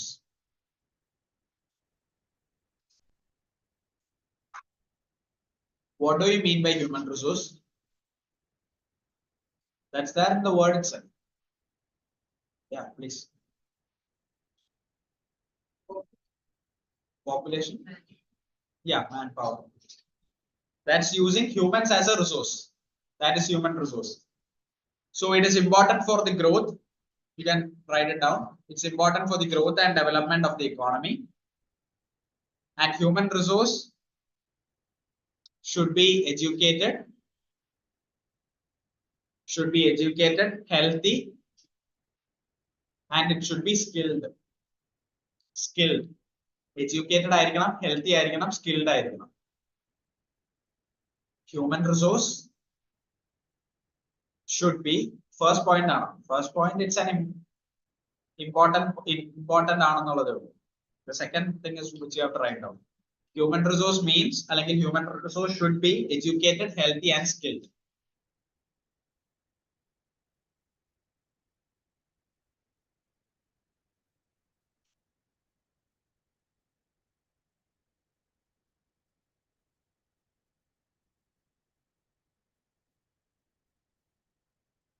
So we have different types of resources. Okay, human resource ഉണ്ട്, നമുക്ക് artificial resources നോക്കിക്കഴിഞ്ഞാൽ we have capital goods, we have raw materials, and we have technology. Okay, അപ്പൊ നമ്മൾ human resource നെ കുറിച്ച് പറയുമ്പോൾ we are utilizing us as resources. അതാണ് human resource എന്ന് പറയുന്നത്. നമ്മുടെ സ്കില്ലും നമ്മുടെ ബുദ്ധിയും നമ്മുടെ എഡ്യൂക്കേഷനും നമ്മുടെ പോയിന്റ് ഓഫ് വ്യൂവും എല്ലാം കോൺട്രിബ്യൂട്ട് ചെയ്യുന്നതാണ് human resource എന്ന് പറയുന്നത്. And the India സംബന്ധിച്ചിടത്തോളം human resource is a very major component for the fact that we are a labor oriented country, and most of our ideas, most of our innovations, most of our inventions and innovations, all those come out from humans or people. അതുകൊണ്ട് തന്നെ India ഒരു labour oriented country ആയതുകൊണ്ട് തന്നെ India human റിസോഴ്സിന് ഭയങ്കരമായിട്ടുള്ള HR ഭയങ്കരമായിട്ടുള്ള value കൊടുക്കുന്നുണ്ട്. But when it comes to artificial resources, you can state some examples of artificial resources as capital goods, raw materials, technology. If you want, you can write it down. If you know, so good. Capital goods, raw material, technology, the artificial resources are human resources are.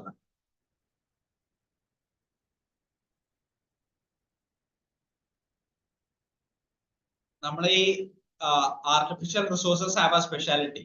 Okay, you take the concept of, or you take the idea of capital goods or raw materials. അല്ലെങ്കിൽ technology, ഏതൊരു factor നമ്മൾ use ചെയ്താലും ഏതൊരു ഫാക്ടറിനെ കുറിച്ച് നമ്മൾ പഠിച്ചാലും finally you need the help of ഹൂം? Humans. That's it. ഈ capital goods ഉണ്ടെങ്കിലും ടെക്നോളജി ഉണ്ടെങ്കിലും റോ മെറ്റീരിയൽ ഉണ്ടെങ്കിലും someone should use that, someone should innovate something in that.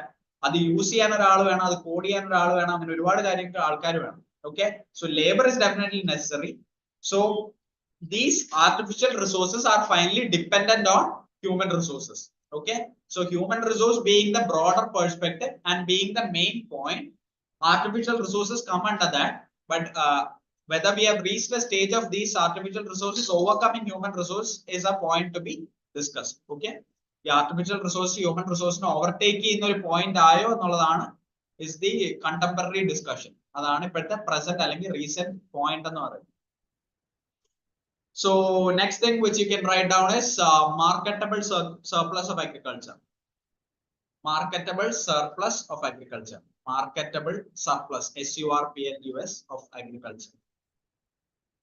The topics which you have studied you might see, it might seem to be a bit varying from each other, but these are the general things which come under economics. Marketable surplus of agriculture. What is surplus? Excess of production. That is surplus, okay? Upon ഒരു കൺട്രിയിൽ surplus ഉണ്ടെന്ന് പറഞ്ഞാൽ you can note out that excess of production or supply അതിനാണ് surplus എന്ന് പറയുന്നത്. Surplus is an excess of production or supply.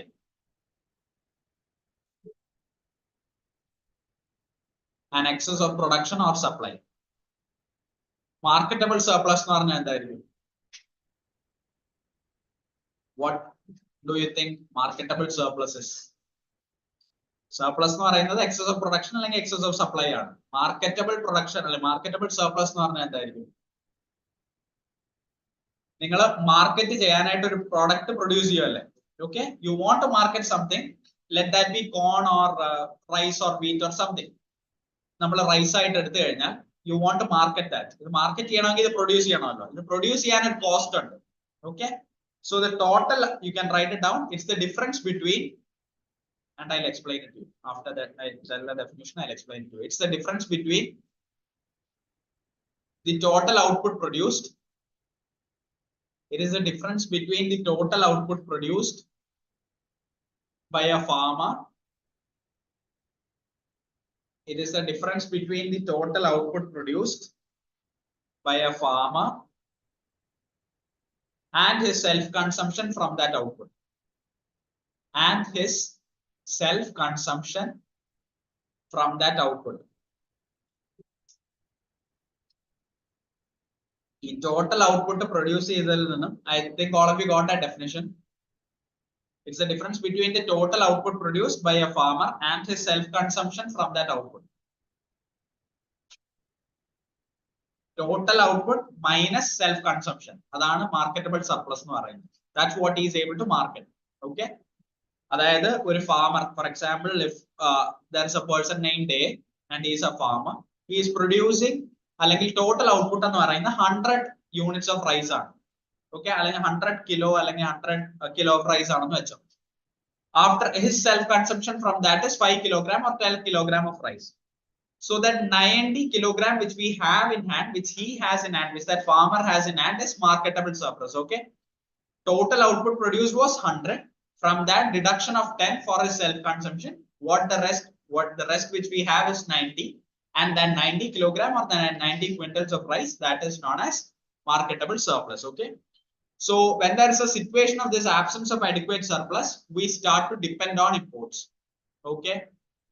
നമുക്ക് ഈ വേണ്ട surplus ഉണ്ടാവാത്ത ഒരു സാഹചര്യം ഉണ്ടാവും.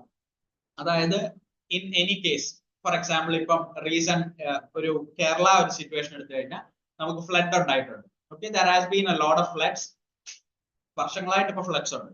So there is an absence of adequate surplus എന്ന് പറഞ്ഞു കഴിഞ്ഞാൽ ഈ ഫാമറിന്റെ നീഡ്സ് ചിലപ്പോൾ 10 ക്വിന്റൽ ഓഫ് റൈസ് അല്ലെങ്കിൽ 10 കിലോഗ്രാം ഓഫ് റൈസ് ആയിരിക്കും. But the total output which he might be producing was 100 kilogram, but after the floods, അല്ലെങ്കിൽ ആ ഫ്ലഡിന്റെ പീരീഡ് കഴിഞ്ഞപ്പോൾ it's now not 100 kilogram, it's 50 kilogram ഉണ്ട്. മനസ്സിലായോ? അപ്പം നേരത്തെ നമുക്ക് സർപ്ലസ് ഉണ്ടായിരുന്നത് 90 കിലോഗ്രാം റൈസ് ആണെന്നുണ്ടെങ്കിൽ that was the marketable surplus. Now we only have 50 minus 10, that is 40. So that's a huge difference. ഈ ഡിഫറൻസ് കോമ്പൻസേറ്റ് ചെയ്യാനാണ് നമ്മൾ ഇമ്പോർട്ട് ചെയ്യും, റൈസ് ഇമ്പോർട്ട് ചെയ്യും. If you are taking the concept of rice for that case, we import rice. ഇങ്ങനെ rice import ചെയ്യുന്ന ഒരു situation happens when എങ്ങനെ ഒരു സിറ്റുവേഷൻ വരുന്നത്? When there is what? Absence of what? When there is an absence of adequate surplus. ഞാൻ പറഞ്ഞല്ലോ ആ 100 kilogram rice output produce ചെയ്തുകൊണ്ടിരുന്നപ്പോഴാണ് 90 കിലോഗ്രാം നമുക്ക് സർപ്ലസ് ആയിട്ടുണ്ടായിരുന്നത്. And that was the marketable surplus. Okay, ഇത് ഫ്ലഡോ നാച്ചുറൽ കലാമിറ്റീസോ എന്തെങ്കിലുമൊക്കെ റീസൺ കൊണ്ട് if it has got reduced to 50 kilogram of rice, the total output is now 50. അങ്ങനെയാണെന്നുണ്ടെങ്കിൽ 10 kilogram self consumption കഴിഞ്ഞിട്ട് 40 ബാക്കിയുള്ളൂ. മനസ്സിലായില്ലേ? So that surplus has reduced. പുള്ളിക്ക് കൊടുക്കാനുണ്ടായിരുന്ന marketable surplus has reduced. So that is when we tend to depend on imports. Okay, so you can note down that point if you haven't noted it down. Absence of adequate surplus creates a dependence on imports. Absence of adequate surplus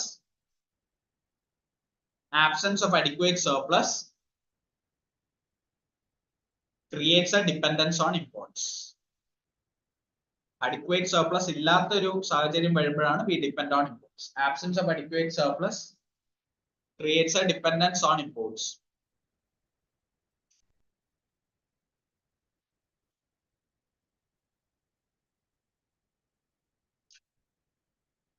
Next important topic which we learn is terms of foreign trade. Maybe after this we'll take the break. Terms of foreign trade. You can write it down. Terms of foreign trade.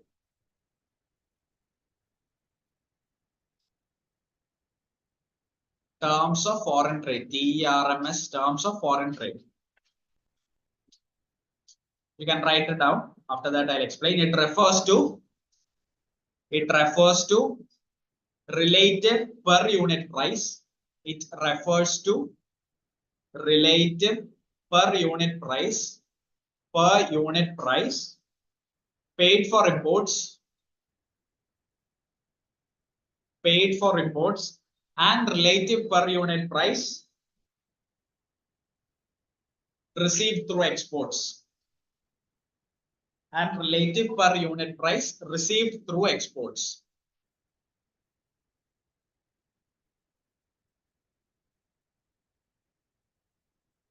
It refers to relative per unit price paid for imports and relative per unit price received through exports. Okay. So foreign trade എന്ന് പറയുമ്പോൾ തന്നെ അതാണ്. India, if you are taking the example of India, India is trading with some other country. Let it be Germany. Germany ആയിട്ട് trade ചെയ്യുമ്പോഴത്തേക്കും when we are buying imports, what do? We give them cash. Okay. നമ്മൾ ഒരു സാധനം മേടിക്കുമ്പോൾ നമ്മൾ അതിന് കാശ് കൊടുക്കും. When we are exporting something, we receive cash. ആ ഒരു ടേമിനാണ് terms of foreign trade എന്ന് പറയുന്നത്. Okay. When is a country said to be in a favorable terms of trade? ഒരു favorable terms of trade ആണ് നമ്മൾ എപ്പോഴാണ് പറയുന്നത്? Terms of trade എന്ന് പറഞ്ഞാൽ എന്താണെന്ന് മനസ്സിലായില്ലേ? When we are importing, we give them cash, and when we are exporting, we get cash. We receive cash. When is a situation of favorable trade terms of trade happening? That's the basic idea of that. That is average price of exports. You can write it down. Favorable TOT in TOT, terms of trade is also known as TOT. Favorable TOT is expected to occur. Favorable TOT is expected to occur when the average price of imports, when the average price of exports, sorry, the average price of exports, favorable TOT is expected to occur. Favorable TOT is expected to occur when the average price of exports,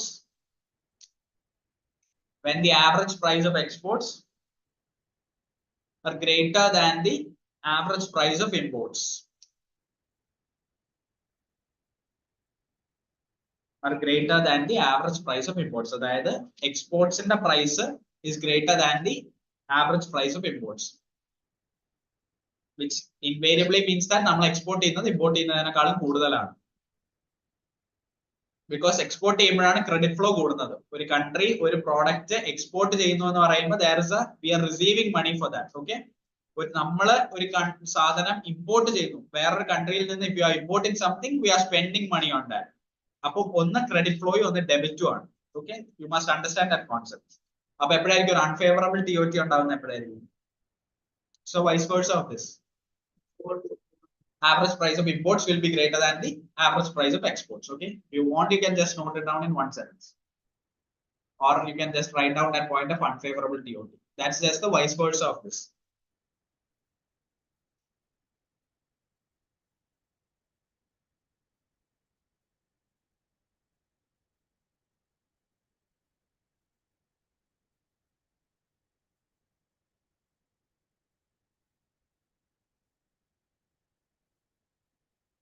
So we'll discuss one more point, that is about population growth, which you've already told. We'll just elaborate certain things regarding that. Population growth.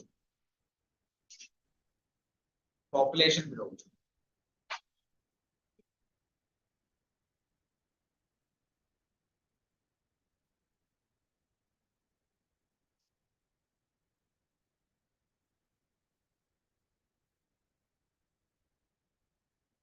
So, okay, when do you tell there is a rise in the economy or there is a growth in the economy. Or economy growth on the we have already studied that.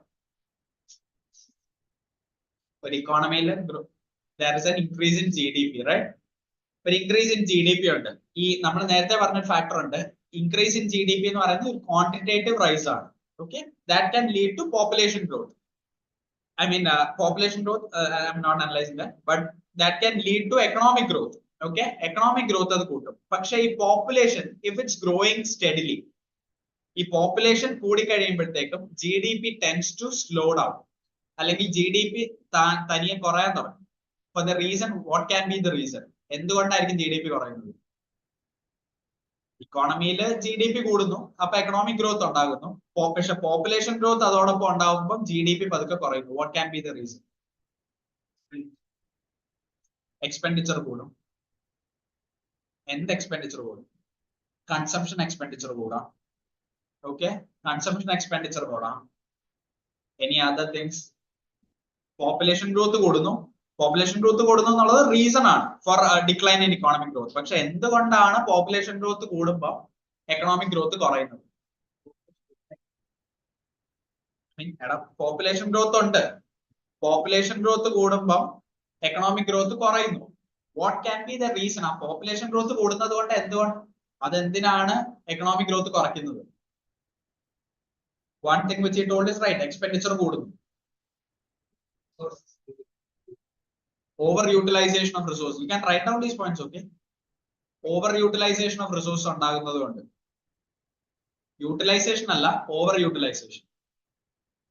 And one point which he stated also, that is increase in expenditure. Increase in expenditure overutilization of resources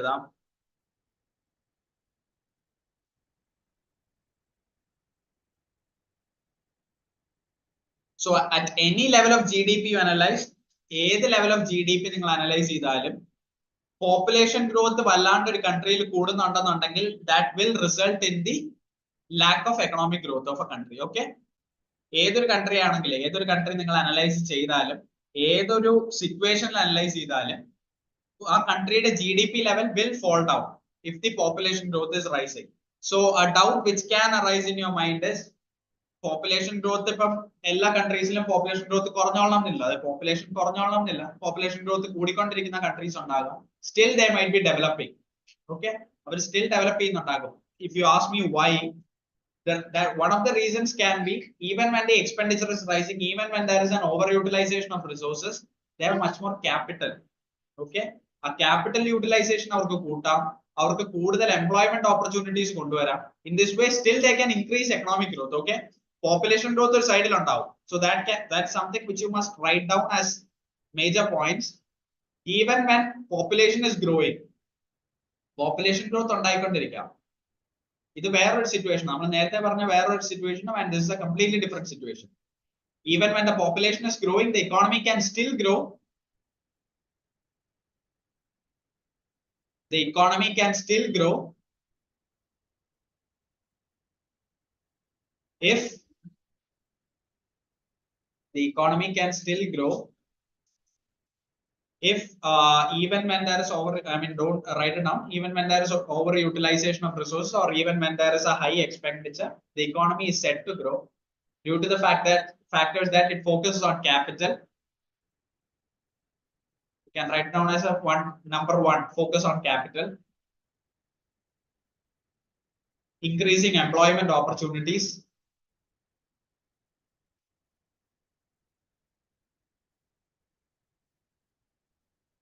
Do you have any other points to add? Focusing on capital. You can also write focusing on labor. Increasing employment opportunities. So that's how even when the population is growing, we tend to raise the economy. Okay, the GDP will rise even when population is growing. The first situation which we analyzed was a situation when the population growth is high, there tends to be a fall in GDP. Now this is a situation to tackle that. Okay, even when the population is growing, economy is still growing, and the reasons which we have mentioned right now. Okay, so I'll ask you a question. This is a general question. Is GDP a good measure of welfare? Gross domestic product. Is it why? GDP development is not actually quite a better representation of development. So GDP and development do not have a between. Connection. Yeah. I mean, that's the point. You can write it down as a question itself. GDP in the for those who don't know, it's gross domestic product. Okay. Gross domestic product. And is GDP a good measure of welfare? That's the question which you have to answer. Is GDP a good measure of welfare? Is there someone who tells yes? ആരെങ്കിലും ഉണ്ടോ yes എന്ന് പറയുന്നത് GDP ഒരു good measure ആണെന്ന് പറയാൻ പറയുന്ന ആരെങ്കിലും ഉണ്ടോ? No one. Okay. So for the reason which he has stated, GDP is not a good measure of welfare for the fact that it only focuses on the economic growth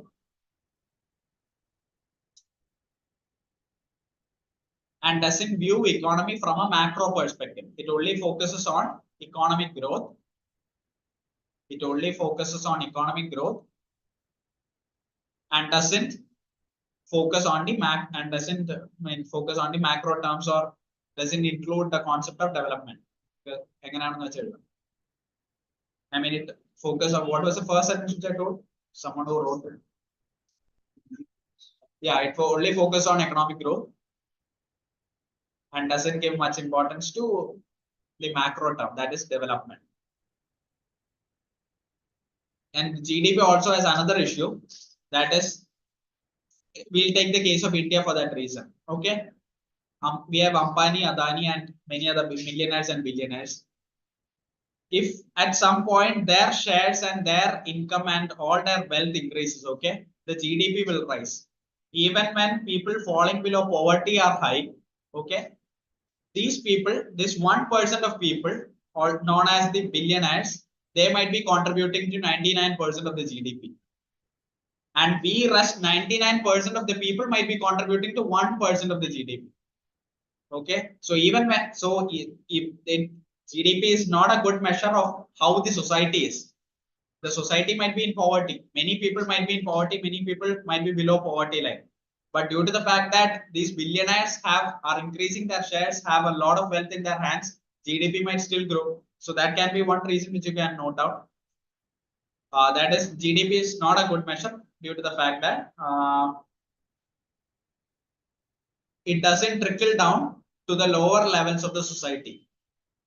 It doesn't trickle down, TRICKLE. It doesn't trickle down to the lower levels of the society or the lower strata of the society.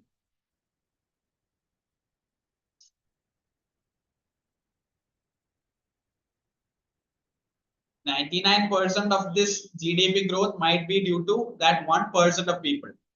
And what we might be contributing will be only 1%. What the rest 99% of India. So that is the difference, and that difference is not analyzed and measured in GDP. So that's a basic issue and problem of GDP. Okay, so I hope that's it. And you just someone please summarize what we have learned after that capital output ratio. After what we have studied after the capital output ratio, someone please, you can just read and say. Someone who hasn't spoken in the class till now, you may please read out. Anyone from you may read it. After the capital output ratio. I mean, you sit and read.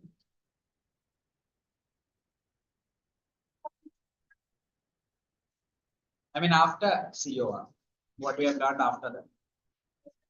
Yeah.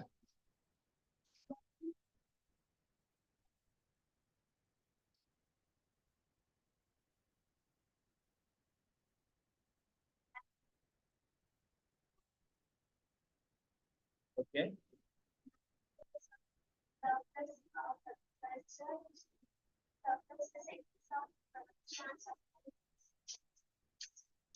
All of you please listen to her, okay?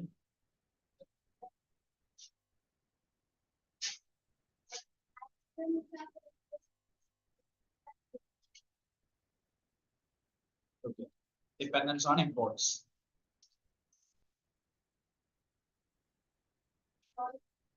Okay.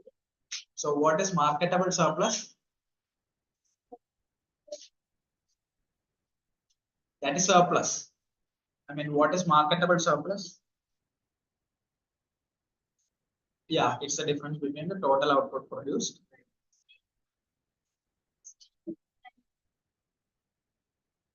Terms of foreign trade. Someone other than her, please tell what is terms of foreign trade.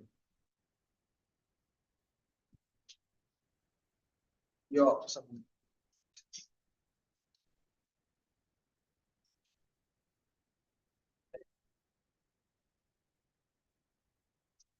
Not able to. Yeah.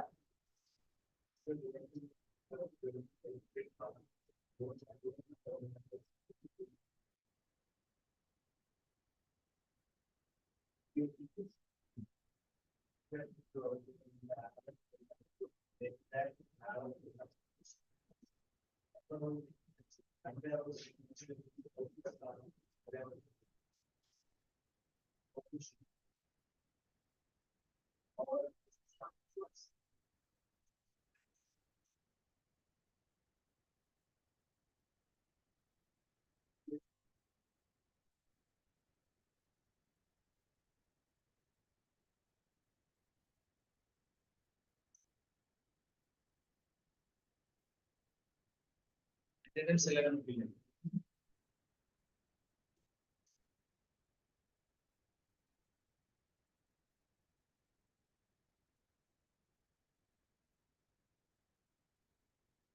Okay, so that's what we have learned till now. Now we'll discuss the strategies of economic development after the break. Okay, so all of you please come back by 12.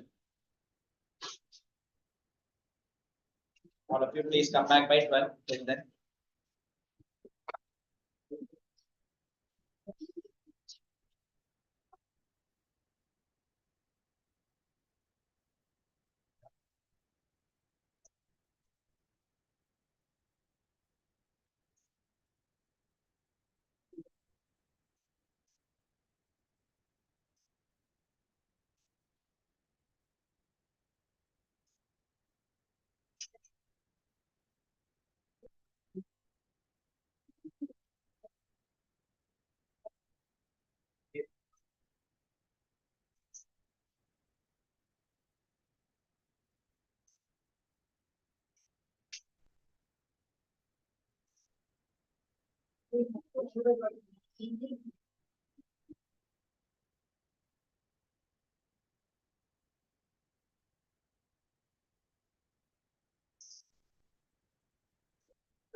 Yeah.